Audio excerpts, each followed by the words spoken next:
예수님께서 행하신 기적의 종류 중 대표적인 것을 우리가 뽑는다면 치유의 기적이다라고 할 수 있습니다. 우리가 복음서를 살펴보면 예수님께서 병자들을 고치셨다, 그런 표현들이 많이 있습니다. 예수님께서 사역을 행하시는 모든 곳에서는 항상 나타나는 표현 중에 하나가 예수님께서 그곳에 있던 많은 병자들을 고치셨다라는 표현입니다. 이처럼 예수님의 치유의 사역은 예수님께서 행하신 기적 중 또 가장 대표적인 한 부분이다라고 할 수 있습니다. 예수님께서 그 수많은 병자들을 고치실 때 어떠한 사람들을 고치셨겠습니까? 예수님은 하나님의 독생자를 믿는 사람들, 아니면 믿지 않는 사람들, 혹시 예수님께서 이것을 구분하여 그들의 병을 고치셨겠습니까? 아니면 그러한 것과 상관없이 예수님의 도움이 필요한 그 헐벗고 굶주리고 또 연약한 육신의 병으로 인해 고통받고 있는 그 사람들의 병을 치유하셨겠습니까? 당연히 예수님께서는 그 어떠한 구분 없이 그 연약한 사람들, 육신의 병으로 고통받고 있는 그 사람들, 그러한 사람들의 모든 병을 고쳐주시는 그 은혜를 베풀어 주셨습니다. 이처럼 예수님께서 믿음을 보시지 않고 그 연약한 사람들의 병을 고치셨던 이유는 두 가지입니다. 첫 번째는 이 땅에 속한 모든 것이 예수님의 소유이기 때문입니다. 다시 말해 이 땅에 존재하는 모든 사람이 그가 예수님을 믿어 구원받은 사람이든 그렇지 않든 상관없이 모두가 예수님의 소유라는 사실입니다. 그렇기에 예수님께서는 이 만물의 주인으로서 그의 소유된 사람들을 돌보시는 것, 그것은 만물의 왕 되시는 예수님께서 당연히 감당하시고 행하셔야 될 일이었기에 그 육신의 병으로 고통받고 있는 그 사람들의 병을 치료해 주셨습니다. 두 번째는 예수님의 긍휼하심 때문입니다.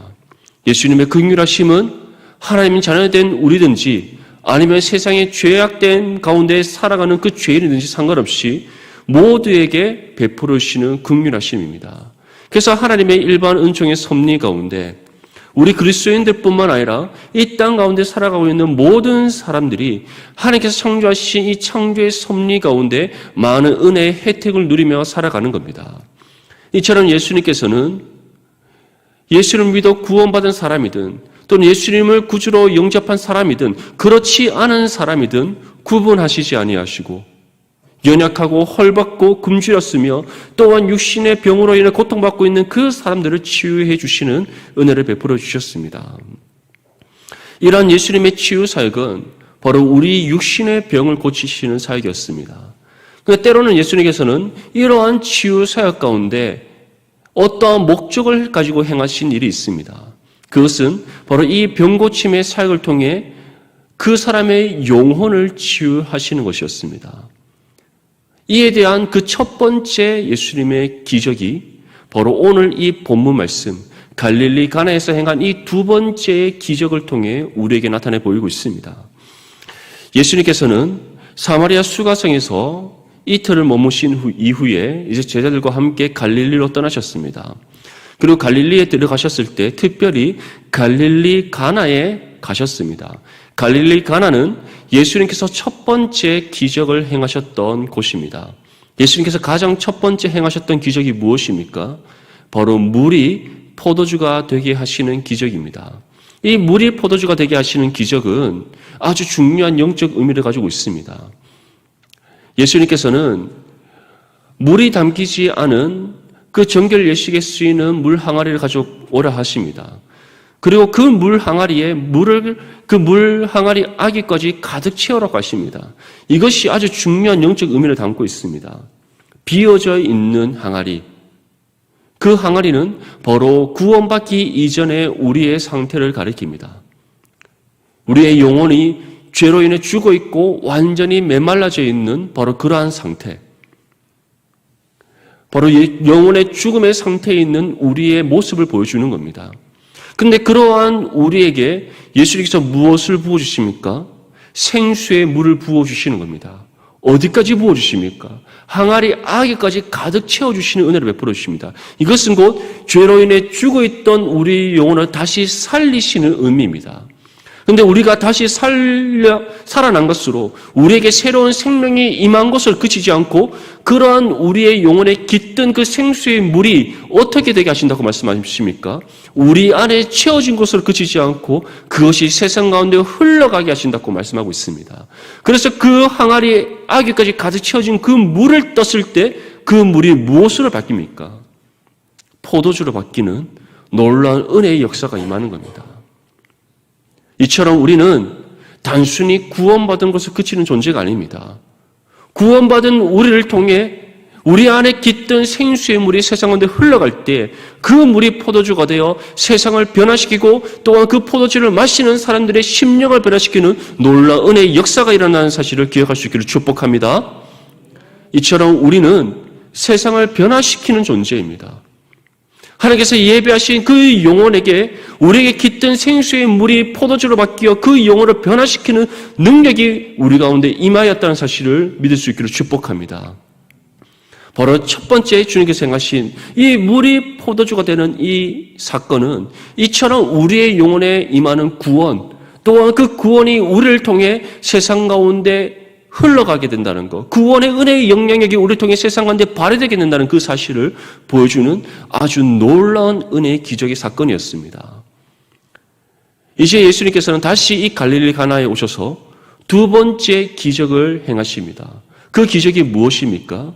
왕의 신하의 아들을 치유하시는 기적의 사건입니다.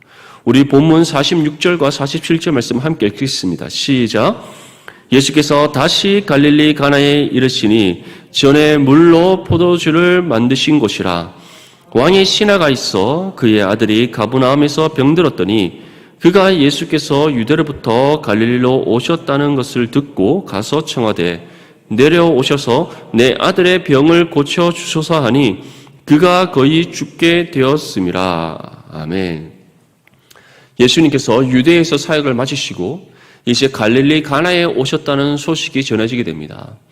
이 소식이 갈릴리 온 지역에 전파되었을 때 가버나움에 사는 왕의 신하가 예수님을 급히 찾아오게 됩니다. 그가 찾아오게 된 이유가 무엇이라고 말씀하고 있습니까? 그의 아들이 지금 병들어 죽게 되었기 때문입니다. 다시 말해 그가 예수님을 찾아온 이유는 예수님으로부터 자신의 아들을 고쳐줄 것을 간청하기 위해 찾아온 것이었습니다. 근데 이 사람이 예수님께서 갈릴리 가나에 오셨다는 소식을 듣자마자 예수님을 찾아왔다는 것은 아주 중요한 한 가지 사실을 알려주고 있습니다. 그것은 곧 예수님에 대한 소식이 갈릴리와 유대와 즉 이스라엘 온 지역에 지금 이미 퍼져 있다는 것입니다.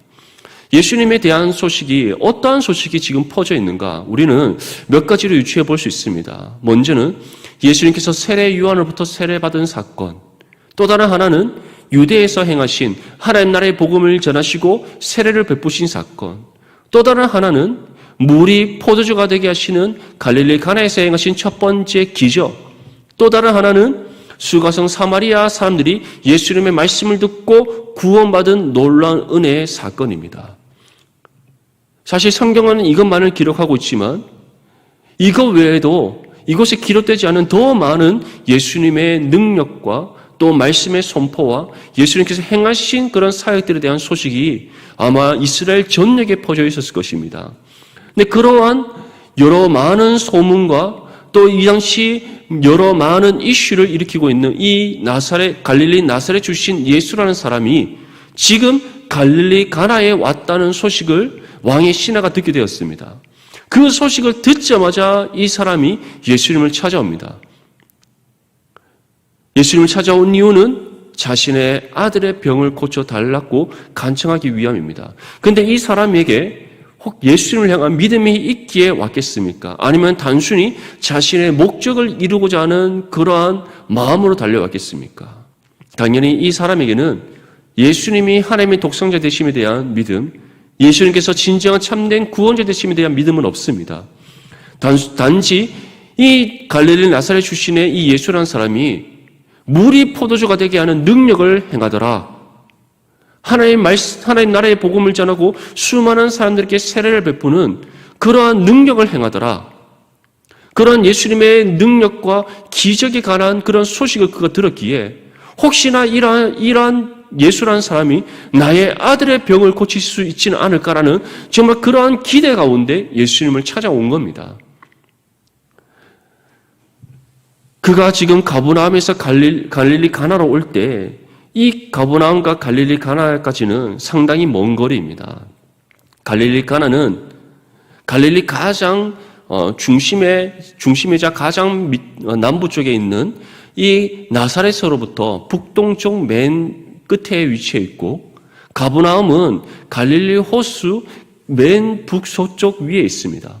다시 말해 갈릴리 가나와 그리고 가버나움은 동서로 가장 끝에 위치해 있는 그런 지역입니다.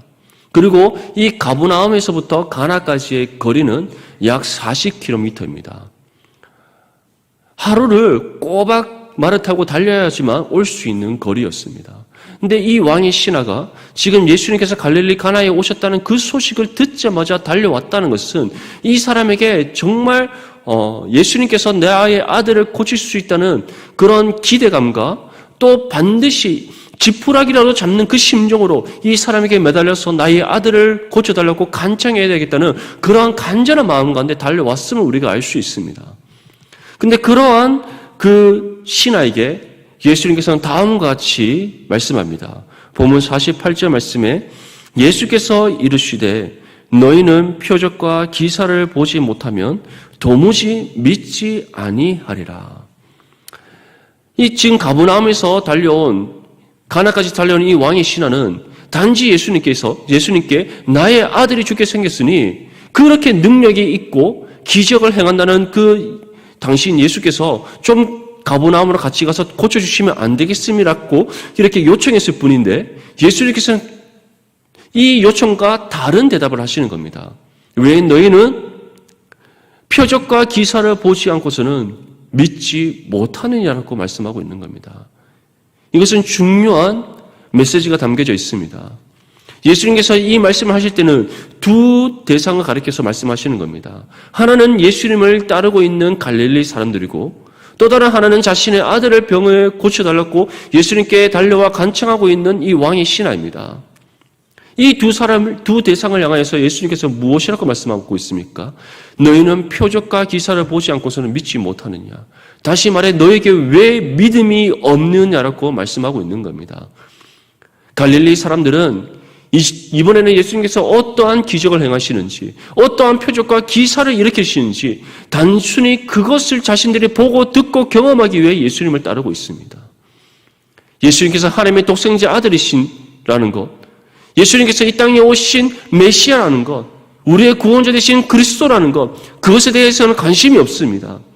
오롯이 이 갈릴리 나사렛 출신 예수라는 이 사람이 이번에는 어떠한 표적과 기사를 나타내 보이는지, 어떠한 기적을 일으키는지, 어떠한 능력을 행하는지 그것을 자신들이 직접 보고 경험하기 위한 하나의 목적으로 예수님을 따르고 있는 겁니다.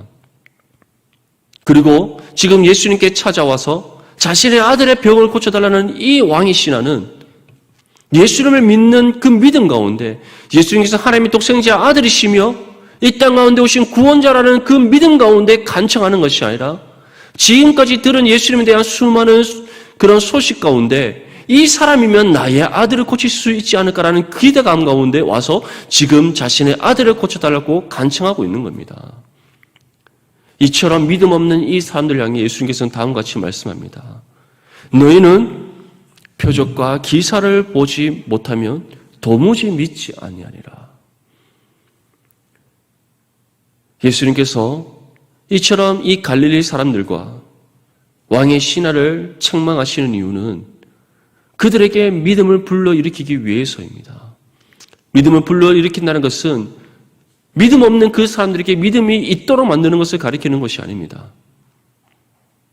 너에게 믿음이 없으면 표적과 기사를 보고 경험한다 할지라도 아무런 소용이 없다라는 사실을 일깨워 주시기 위해 표적과 기사를 너희가 보고 듣고 경험하고 너희 아들의 병이 고침받는 것보다 믿음이 있어야 됨이 더 중요하다는 사실을 깨닫게 하시기 위해 지금 이 말씀을 전하고 있는 겁니다. 근데 이 말씀을 들었음에도 불구하고 믿음 없는 왕의 신하는 다음과 같이 대답합니다. 본문 49절 말씀에 신하가 이르되 주여 내 아이가 죽기 전에 내려오소서. 지금 이 왕의 신하에게는 무엇이 더 중요한 겁니까? 자신이 예수님을 믿는 것보다 죽을 병에 걸린 자신의 아들이 치유받는 것, 회복되는 것, 병고침 받는 것, 다시 살아나는 것, 그것이 더 중요함을 지금 우리에게 보여주고 있는 겁니다. 사실 부모의 심정에서는 자신의 자녀가 이처럼 중한 병에 걸렸을 때 차라리 그 병이 내가 걸렸으면 하는 마음이 생기게 됩니다.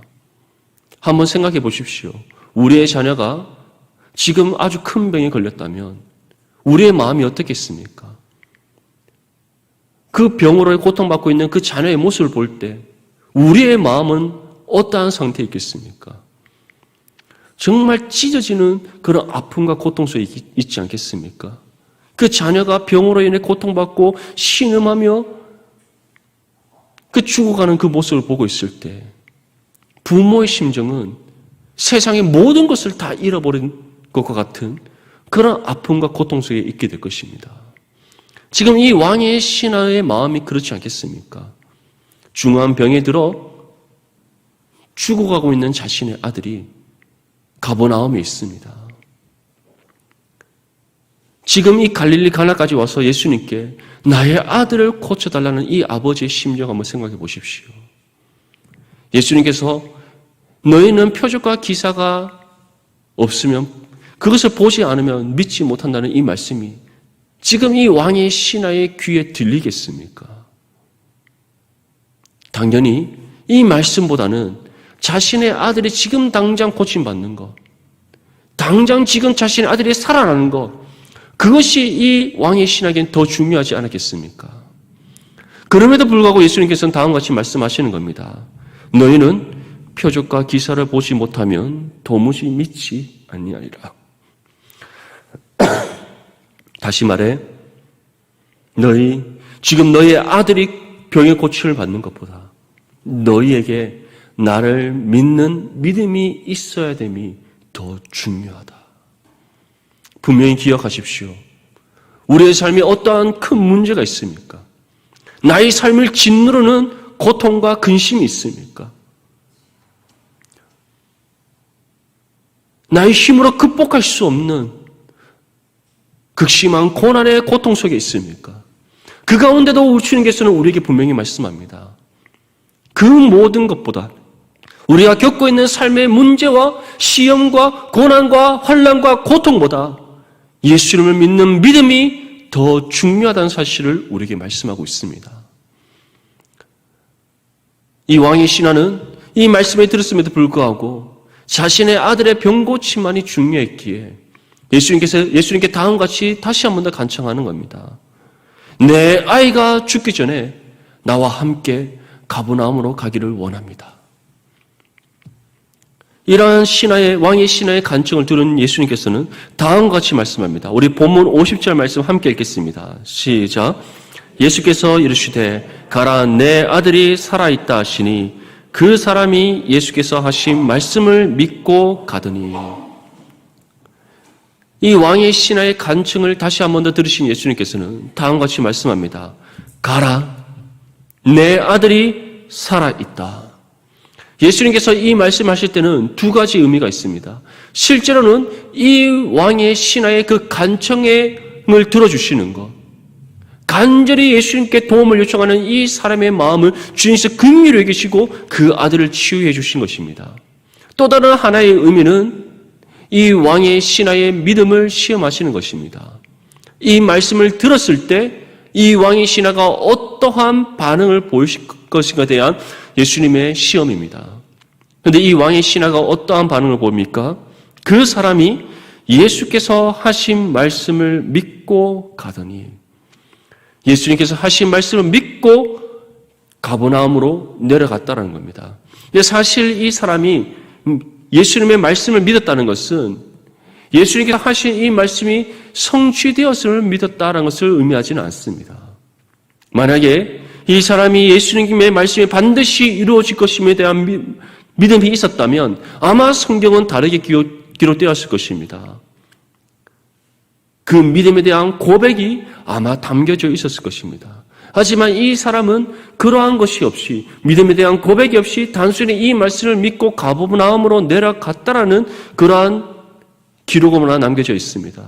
이것은 곧 그 사람이 더 이상 예수님께 간청하지 못한 채 반신반의하는 마음으로 가버나움으로 내려갔다는 것을 우리에게 보여주는 겁니다. 예수님께서는 이전과 다른 방법으로 치유를 행하고 계십니다. 보통 예수님께서는 직접 손을 얹으시거나 또는 그 병자들에게 직접 가서 예수님께서 치유해 주셨습니다. 그 병을 낫게 하신 치유의 기적을 베푸셨습니다. 근데 지금은 갈릴리 가나에서 가버나움까지 정말 그 먼 거리를 떨어져 있는 이 상황 속에서, 그리고 병든 그 왕의 신하의 아들을 보지도 않은 채 그 왕의 신하에게 내 아들이 살아있다라는 이 말씀의 선포만을 하십니다. 이제 이 왕의 신하에게는 선택의 기로에 서 있습니다. 예수님의 말씀을 믿고 순종하여 내려가든지, 아니면 끝까지 예수님께 가버나움으로 같이 내려가지 않고 간척하든지, 둘 중에 하나를 선택해야 됩니다. 이것은 왕의 신하의 입장에서의 상황이라면 예수님께서는 그 왕의 신하에게 무엇을 요구하는 것입니까? 그 왕의 신하에게 예수님의 말씀을 믿는 그 믿음을 지금 시험하고 계시는 겁니다. 그런데 이 왕의 신하는 반신반의하는 마음으로 더 이상 예수님께 간청하지 못한 채 가버나움을 내려갑니다. 이처럼 내려가는 그 길에 왕의 신하는 자신의 종들을 만나게 됩니다. 본문 51절에서 52절 말씀에 내려가는 길에서 그 종들이 오다가 만나서 아이가 살아있다 하거늘 그 낳기 시작한 때를 물은즉 어제 7시에 열기가 떨어졌나이다 하는지라. 가버나움으로 내려가는 길, 한번 이 왕의 신하의 마음을 생각해 볼 수 있기를 바랍니다. 우리의 입장이라면 어떻겠습니까? 여러분들이 정말 명의를 찾아가서 우리의 자녀의 병을 고쳐달라고 부탁했는데 그 명의가 당신의 아들 살아있을 것이니 다시 집으로 돌아가시오라고 말을 합니다. 더 이상 간청할 수 없도록 이와 같이 딱 잘라서 우리의 간청을, 우리가 더 이상 간청할 수 없도록 이렇게 딱 잘라서 말을 했다고 한번 생각해 보십시오. 그래서 반신반의하는 마음으로 지금 집으로 돌아가고 있다라고 한번 생각해 보십시오. 우리의 마음이 어떻겠습니까? 정말 복잡한 심정이지 않겠습니까? 정말 내 아들이 살아날 것인가? 아니면 정말 이대로 죽는 것은 아닐 것인가? 그 한 걸음 한 걸음을 내디디며 집으로 돌아가는 그 발걸음이 얼마나 무거웠겠습니까? 그런데 집으로 돌아가는 그 길에 이 왕의 신하가 자신의 종들을 만납니다. 근데 이 종들이 그 왕의 신하에게 다음과 같이 말하는 겁니다. 당신의 아이가 살아있습니다.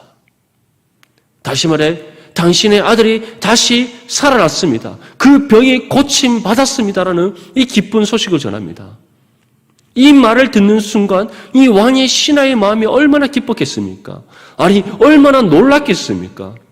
예수님께서는 너의 아이가 살아있다라는 그 말씀을 하셨을 뿐인데 그 말씀이 그대로 성취됨을 지금 자신의 종들의 입술을 통해 듣게 된 겁니다. 정말 놀랍고 너무나도 기쁜 그 소식이지 않겠습니까? 그리고 왕의 신하가 종들에게 묻습니다. 나의 아이가 언제 그 병이 나았느냐? 언제 다시 살아나느냐? 그러자 그들이 이렇게 대답합니다. 어제 7시에 열기가 떨어졌나이다. 유대인의 시간으로 이 7시라는 것은 오늘날 우리의 시간으로 오후 1시입니다. 이 시간은 이 왕의 신하가 예수님을 만나 대화를 나누던 그 시간입니다. 이 소식을 듣는 순간 왕의 신하는 분명히 깨닫게 되었습니다. 예수님의 그 말씀이 성취되었다는 것. 예수님께서 말씀하신 대로 나의 아이가 살아났다는 것, 예수님께서 그 말씀을 선포하신과 동시에 너의 아이가 살아있다는 그 말씀을 선포하신과 동시에 나의 아이의 병이 낫고 살아났다라는 것, 그 놀라운 은혜의 기적이 지금 자신의 삶 가운데 일어났다는 사실을 그가 깨닫게 된 것입니다. 그러고 난 이후에 다음과 같은 놀라운 구원의 역사가 이루어집니다. 우리 본문 53절 함께 읽겠습니다. 시작. 그의 아버지가 예수께서 내 아들이 살아있다 말씀하신 그때인 줄 알고 자기와 그 온 집안이 다 믿으니라. 아멘. 결국 예수님께서는 무엇을 통해 이러한 놀라운 기적을 베푸신 것입니까? 예수님의 말씀을 듣고 믿고 순종하여 내려간 그 겨자씨만한 작은 믿음이라 할지라도, 반신반의한 그 작은 믿음이라 할지라도 그 말씀에 순종하여 믿고 내려갔을 때 그 순간 그 왕의 신하의 아이의 병이 고침받는 놀라운 은혜의 역사가 임했습니다. 이것은 곧 겨자씨만한 작은 믿음이라 할지라도 그 믿음 가운데 역사하시는 하나님이시라는 사실을 우리에게 보여준다는 것을 기억할 수 있기를 축복합니다. 주님께서 우리에게 요구하시는 것은 큰 믿음이 아닙니다. 위대한 믿음이 아닙니다. 놀라운 믿음이 아닙니다. 왕의 신하와 같이 겨자씨만한 작은 믿음이라 할지라도 그 믿음이 있다면 주님께서는 그런 우리의 믿음을 보시고 기뻐 받으신다는 사실을 기억할 수 있기를 축복합니다. 그래서 예수님께서는 다음과 같이 말씀합니다. 요한복음 20장 29절 말씀에 예수께서 이르시되 너는 나를 본 거로 믿느냐? 보지 못하고 믿는 자들은 복되도다 하시니라. 예수님의 부활의 소식을 들었을 때 도마는 다음과 같이 말했습니다. 예수님의 그 두 손에 난 못자국에 내가 손을 넣어보지 않고서는, 예수님의 옆구리에 난 창자국에 내가 손을 넣어보지 않고서는 나는 예수님의 부활을 믿을 수 없다. 그 말 한 이후에 며칠이 지나지 않아 예수님께서는 다시 그 제자들 가운데 홀연히 나타나셨습니다. 그리고 도마에게 다가가서 다음과 같이 말씀합니다. 너의 손을 내밀어 나의 이 두 손에 못자국 난 이 손에 너의 손을 넣어보고 나의 옆구리에 난 이 창자국에 너의 손을 넣어보아라. 도마는 예수님께 다가가서 예수님의 두 손에 난 그 못자국에 손을 넣어봅니다. 예수님의 옆구리에 난 그 창자국에 손을 넣어봅니다. 그리고는 당신이 정말 진정으로 예수 그리스도이심을 믿습니다라고 고백을 합니다. 그러자 예수님께서 다음과 같이 말씀합니다. 너는 나를 보고 믿느냐? 보고 보지 않고 믿는 그 사람이 복되도다. 사랑하는 성도 여러분, 우리가 예수님을 보았기에 믿었습니까? 우리의 두 눈으로 예수님을 보고 예수님을 직접 우리가 만났기에, 모습과 모습으로 우리가 대면하여 만났기에 예수님을 믿었습니까? 아니면 우리가 복음을 들음으로 하나님으로부터 믿음을 얻어 예수 그리스도를 나의 구주로 영접하게 되었습니까? 우리는 예수님을 보았기에 믿은 것이 아닙니다. 직접 예수님과 모습 대 모습으로 만났기에 우리는 믿은 것이 아닙니다. 예수님의 음성을 육성으로 들었기에 우리는 예수를 믿은 것이 아닙니다. 우리가 예수님께서 우리 눈앞에서 행한 표적과 기사를 직접 보고 경험했기에 예수를 믿은 것이 아닙니다. 우리는 예수 그리스도의 복음을 들음으로 믿음으로도 하나님으로부터 구원받다는 사실을 다시 한 번 더 믿을 수 있기를 축복합니다. 우리는 보지 않는 가운데 복음을 들음으로 믿음으로 구원받은 하나님의 자녀입니다. 그러한 우리에게 예수님께서 말씀합니다. 보지 않고 믿은 그 사람이 겨자씨만한 작은 믿음이라 할지라도 더 복되도다. 그 믿음이 이미 우리 가운데 그 믿음이 우리 가운데 있다면, 이미 그 믿음을 소유한 하나님의 자녀라면 더 이상 그 어떤 특별한 표적과 기사를 구하고 찾는 어리석은 삶이 되지 않기를 축복합니다. 성경 66권에 하나님께서는 자신의 모든 것을 기록하여 우리에게 전하고 계십니다. 완성된 하나님의 계시가 우리에게 이미 주어져 있고 하나님께서 이 말씀을 통해 우리에게 역사하셔서 하나님이 어떠한 분이신지를 우리에게 알려주시고 깨닫게 하시고 또 그 하나님을 말씀을 통해 친히 만나게 하시는 은혜를 우리 가운데 베풀어 주십니다. 그렇게 우리에게 요구하십니다. 너희의 입술에서 나의 말씀이 떠나지 않도록 하라. 주야로 하나님의 말씀을 묵상하라. 그것이 가장 복된 인생이고 시냇가에 심겨진 나무같이 철을 따라 열매를 맺고 그 잎사귀가 마르지 않으며 하나님 앞에 의롭다 여김받고 인정받는 믿음의 삶의 모습이다라고 우리에게 분명히 말씀하고 있습니다.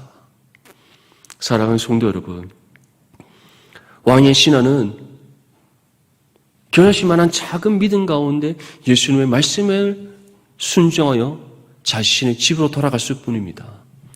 근데 주님께서는 그 겨자씨만한 작은 믿음이라 할지라도 그 믿음을 기뻐 받으셨고 그의 아들의 병을 고치시는 놀라운 기적의 은혜를 베풀어 주셨습니다. 그리고 이제 우리에게 말씀합니다. 너희는 나의 말씀을 들음으로 하나님으로부터 믿음을 얻어 구원받았지 않았느냐. 더 이상 의심하지 말고 다른 특별한 어떤 표적과 기사를 구하는 믿음 없는 삶을 살아가지 말고 말씀을 믿고 의지함으로 오직 주님께서 우리에게 주신 그 믿음 가운데 살아가라. 그것을 우리에게 요청하고 계십니다. 그래서 사도 바울은 다음과 같이 우리에게 전합니다. 로마서 1장 17절 말씀에 복음에는 하나님의 의가 나타나서 믿음으로 믿음에 이르게 하나니 기록된 바 오직 의인은 믿음으로 말미암아 살리라 함과 같으니라. 아멘. 오직 의인은 믿음으로 삽니다. 다른 무엇으로 사는 것이 아닙니다. 예수 그리스도를 믿는 믿음으로 사는 존재가 바로 하나님의 자녀된 우리라는 사실을 기억할 수 있기를 바랍니다. 그리고 그러한 우리의 믿음이 흔들리지 않기 위해 우리는 무엇을 붙잡아야 됨을 말씀하고 있습니까? 오직 하나님의 말씀을 붙잡아야 된다는 사실을 기억할 수 있기를 바랍니다. 이것을 기억하여 언제나 한 손에는 하나님의 말씀을 붙잡고 또한 한 손에는 기도의 끈을 붙잡고 경건의 훈련을 통해 오직 예수 그리스도만을 믿고 신뢰하며 살아가는 저와 여러분들의 삶이 될 수 있기를 축복합니다. 또한 우리가 그러한 믿음의 삶을 살아갈 때 먼저는 그러한 우리의 삶을 기뻐 받으시며 우리의 삶을 통해 이 땅 가운데 놀라운 하나님의 나라의 역사가 이루어질 줄 믿습니다. 그러한 믿음의 삶을 살아가는 저와 여러분들이 될 수 있기를 주님의 이름으로 축복합니다.